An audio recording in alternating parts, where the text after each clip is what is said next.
Comme il n'avait pas tardé à s'établir autour de Paris des hangars d'aviation, qui sont pour les aéroplanes ce que les ports sont pour les vaisseaux, et que depuis le jour où, près de la Raspelière, la rencontre quasi mythologique d'un aviateur dont le vol avait fait se cabrer mon cheval avait été pour moi comme une image de la liberté, j'aimais souvent qu'à la fin de la journée, le but de nos sorties, agréable d'ailleurs à Albertine, passionnée par tous les sports, fût un de ces aérodromes.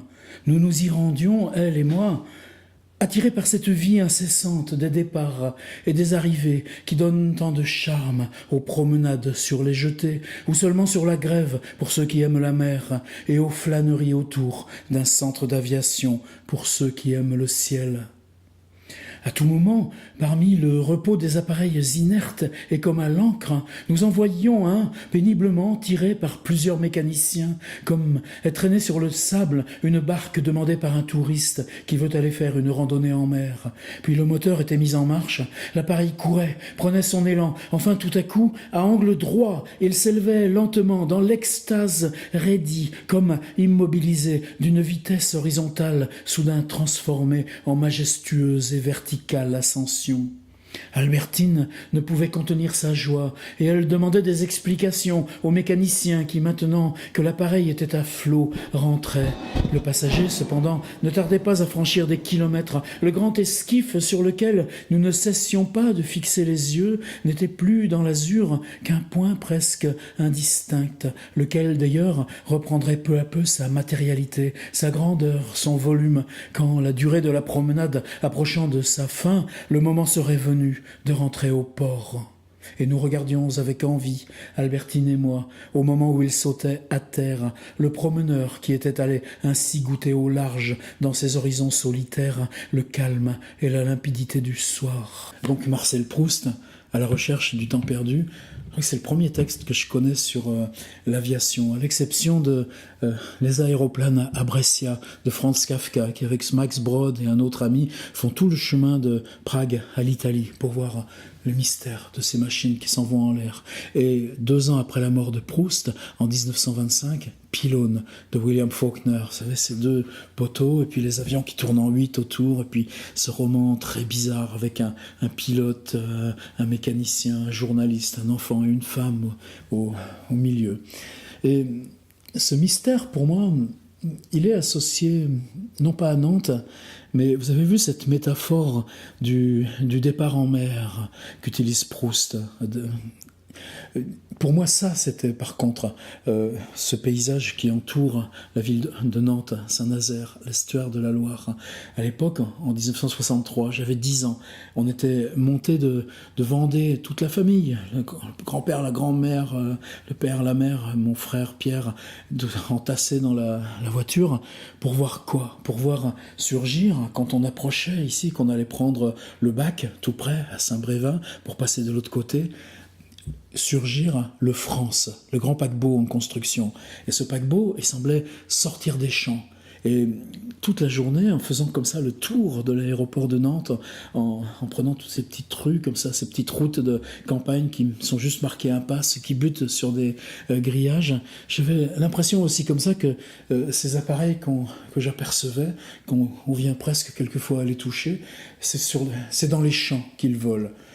Et pose la question aussi, à quoi bon faire un 2e aéroport à Nantes pour ça. Je voudrais parler de 2 choses en même temps. La première, c'est cette idée de résidence d'écrivain. Regardez les camions. C'était ce matin, j'avais fait un petit tour d'autoroute pour oublier un peu cette solitude qui est difficile pour moi à recomprendre comme ça. Et pourtant, qu'est-ce que c'est banal, passer le soir dans un hameau de village. Ben non, il n'y a pas d'électricité dehors. Ben non, il n'y a rien à faire. Ben, c'est le silence. J'ai tout ce qu'il me faut. J'ai l'ordinateur, j'ai la prise Ethernet, j'ai toute ma bibliothèque. Là, je peux aller prendre mon Balzac, mes Jules Verne, je relis Proust. J'ai pas besoin de plus, je suis comme à la maison, et en même temps, c'est pas légitime. À la maison, il y a une autre présence, la présence de sa propre histoire. C'est bien de s'en détacher de sa propre histoire. Mais c'est cette ambiguïté, regardez, je double un camion dans le brouillard, il est marqué transi. Vous croyez qui c'est, ce que c'est ? le transi de Ligier Richer, le grand sculpteur, et le mot transi chez Agrippa d'Aubigné, quand il écrit transi sur son bahut. Et puis celui-là, Chantemerle les Blés, quel joli nom rural. Et en même temps, le mot qui vient de Rimbaud, illumination, vous savez il le sait, le chauffeur qui promène un titre de Rimbaud sur son camion. Et puis j'ai doublé ce camion qui transportait 2 Algeco, quelle banalité. Je l'ai laissé me redoubler parce que tout d'un coup j'ai compris un petit peu mon malaise. Il transportait ces 2 intérieurs vides, des intérieurs qui avaient été ouverts comme ça, sur le dehors, comme ici. Je suis là pour aller photographier, marcher, explorer, chercher des traces comme ça. Et j'ai l'impression que ce camion avec les Algeco, c'était ça, c'était ce symbole de l'écrivain, avec ce truc bizarre de dire, nous quand on sort du boulot, le boulot c'était ça, ce que j'ai fait sur les traces de cet aéroport, sur les signes urbains, sur les écritures, sur tout ce que je mesurais. Là je vais parler de la chambre à photons, mais ce que je fais après le travail, ça n'appartient pas au travail. Et en même temps, ce principe de résidence, attention, je suis content de la faire, je m'entends très bien avec Arnaud Delacote, on a des super discussions passionnées, je suis très reconnaissant de justement animer cette discussion. Il y a des auteurs qui font ça plein, qui les enchaînent la résidence. Moi, père de famille, j'ai jamais pu trop en faire, je crois que j'ai beaucoup de mal à reprendre cette idée. J'aime bien l'idée de ça. Quand je sors de mon école à Cergy, bon, il y a le métro de l'RER, le TGV, c'est brutal, c'est violent, mais on retrouve sa coquille. Et là, tout d'un coup, il n'y a pas plus de coquille que dans le camion aux Algeco. La chambre à photons, vous savez, au pôle sud, par exemple, dans la banquise antarctique, qui fait plusieurs kilomètres d'épaisseur, on a disposé des détecteurs comme ça pour faire un grand cube de 1 kilomètre de côté. Et grâce à la taille de ce cube, grâce à la paix de ces vieilles glaces, on arrive à détecter ces particules lourdes qui viennent du fond du cosmos, mais presque à la vitesse de la lumière et qui ne se désintègre même pas, qui traverse la Terre comme si c'était du vide. Et c'est ça le principe qui a été inauguré autrefois d'abord par ces chambres à photons. Pour moi, l'aéroport, il est symbole de ça. Les avions que je voyais, bon, d'abord il y en a beaucoup qui m'emmenaient en Sardaigne, en Méditerranée, c'est l'industrie du loisir et du tourisme. Mais ce qui occupe le plus de place à l'aéroport de Nantes, c'est les parkings avec toutes ces coquilles de voitures immobilisées pour rien. C'est comment, de ville en ville, on se déplace en avion. C'est les mêmes aéroports, c'est les mêmes villes, et c'est une espèce de structure d'emboîtement vertical. Ville, ville, ville, ville, ville, et de ville en ville, on se repère parfaitement. Vous sortez dans l'aéroport de Chicago, même celui de Tokyo, même si vous ne comprenez pas la langue, vous savez vous orienter, vous savez les signes, vous savez les codes de ville. Les villes sont toutes comme ça, superposées les unes des autres. C'est génial comme ça de relire Le Jardin des plantes de Claude Simon, avec, après le prix Nobel, son avion qui se pose pour des conférences à Mexico, à Helsinki, à Tokyo, au Kazakhstan, comme ça. Et en même temps, pour moi, quand on approche de ces villes, ce que la ville en elle-même transforme, et pas la ville en elle-même, mais la transformation en ce moment accélérée des villes. Le fait, par exemple, pour moi, la grande ville, c'était pas Nantes, c'était La Rochelle. Mais aujourd'hui, La Rochelle, c'est un village à côté de Nantes. La façon comment par exemple la région Aquitaine vient de bouffer le Poitou-Charentes, a tout aspiré. Poitiers, qui est dans une déshérence qui me fait peine, sans parler de Niort et autres. C'est-à-dire la reconfiguration du territoire français, hexagonal, avec comme ça les hypervilles que sont Aix-Marseille, que sont Lyon et la vallée du Rhône, qui sont le tissu urbain qui entoure l'île, et Nantes fait partie de ces métropoles. Chercher comment ça se reconfigure, c'est vachement difficile. Dès qu'on approche comme ça des zones de rocade, on voit plus rien, tout est brouillé, tout est mélangé, tout est superposé. Mais ici, là où je fais cette résidence, mon Algeco vide, le lac de Grandlieu, c'est un domaine naturel qui est préservé, un lac sans eau, un marais qui se remplit juste comme ça dans le creux de l'hiver. Et en même temps, tous ces petits hameaux, ces petits villages, et qui sont pour moi des villages d'enfance, ces rues longues avec des maisons basses, sans étage, juste le clocher au bout, des sensations qui reviennent directement de mon propre marais en Vendée. Autour des villages, les petites bornes électriques pour multiplier les lotissements. Dans les villages, les EHPAD et maisons de retraite pour gérer la vieillesse, mais il n'y a que ça comme boulot. Et on va aller travailler dans un lycée qui forme à ces services d'aide à la personne. Je l'ai visité avant-hier. Et dans cette distension, comme le matin, les gens de ces hameaux vont en bagnole jusqu'à ces petites gares, Saint-Marc-de-Coutais, Boye, et laissent la bagnole et rejoignent, vont se disperser dans la concentration du centre urbain de l'hyperville. Et cette espèce de mouvement de reflux, de marée incessante, mais là tout d'un coup, l'espace naturel permet d'en distendre les signes, permet de les individualiser. Et l'aéroport, pour moi, vous savez, quand on approche d'une ville, c'est ça la magie du Jardin des Plantes de Claude Simon, il y a ces détails qu'on aperçoit, on comprend pourquoi l'implantation comme ça, à cet endroit, dans les éléments naturels, et puis à mesure les détails grossissent, fascinent, on voit les routes, on voit les maisons, les jardins, les piscines des centres commerciaux, et puis tout d'un coup, plus rien, la piste qui est, elle, comme ça, tout près de la ville, mais à l'écart de la ville, qui génère le vide autour d'elle. Ça veut dire que vous arrivez à l'aéroport, et sur quoi vous tombez?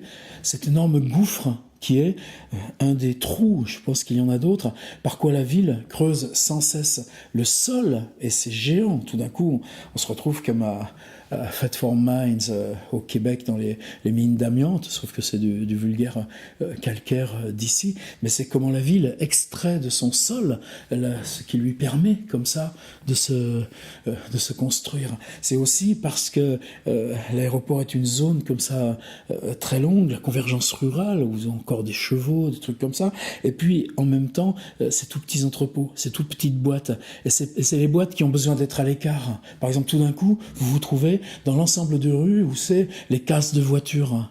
Et en même temps, regardez, quand vous voyez cette épave brûlée qui a été montée sur le toit, comme ça, et qui est gardée comme une espèce de totem, comme une espèce de symbole, presque. Ouais, pour moi, on est dans cette relation du conflit avec le réel, qui, quand on l'exprime, on l'a appelé art.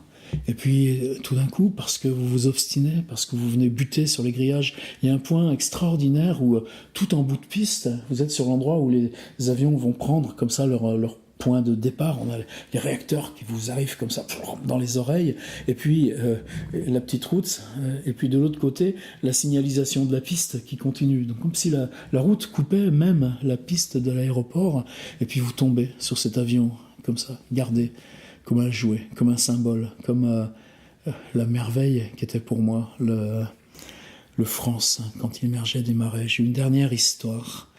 Mon premier souvenir à moi, lié aux avions, qui m'est revenu très fort cet après-midi. Peut-être justement à cause de la taille. On n'est plus en 1963, on est en 1964. J'ai 11 ans. Je le sais parce qu'on a changé de ville. On est passé à Civray dans la Vienne. On est monté à Paris, 400 km. À l'époque, c'était de la 2 voies, évidemment, la nationale 10. Et par contre, en arrivant à Paris, on n'est pas allé jusqu'à Paris cette fois-là. J'avais découvert autrement. Il y avait cette autoroute qui venait jusqu'à Orly. Et l'autoroute en elle-même, pour nous, était un objet de visite. C'était quoi? Ces choses à 2 fois 2 voies, enserrées comme ça dans des murs et qui permettaient de traverser les villes. Et parce que symboliquement, ça rejoignait l'aéroport d'Orly, tout neuf, il y avait une passerelle vitrée. On l'a empruntée, la passerelle vitrée, pour venir surplomber l'autoroute.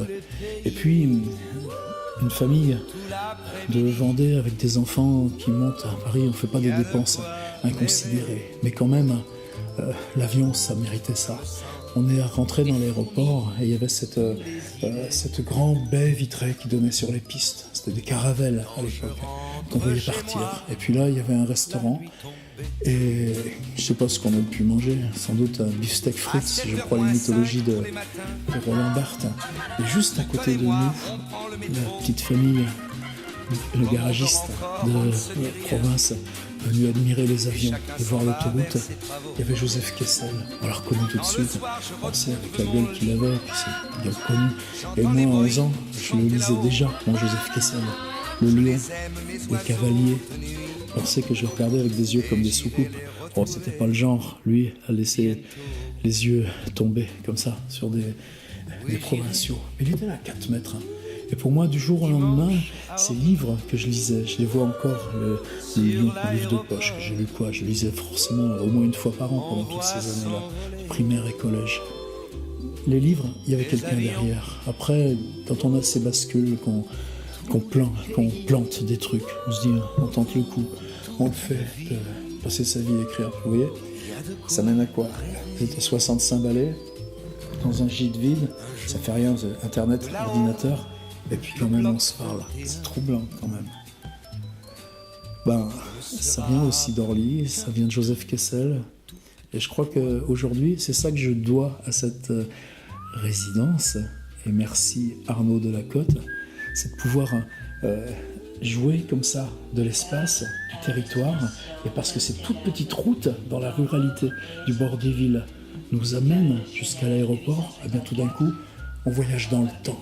Et j'ai voyagé dans le temps comme je voyageais dans les signes. C'est ça la chambre à photons, cette distension qui vous permet d'appréhender les petites choses, mais celles qui conditionnent nos rapports aux autres et notre rapport à ce qui nous entoure. Et j'aime bien les prendre, les avions, moi aussi.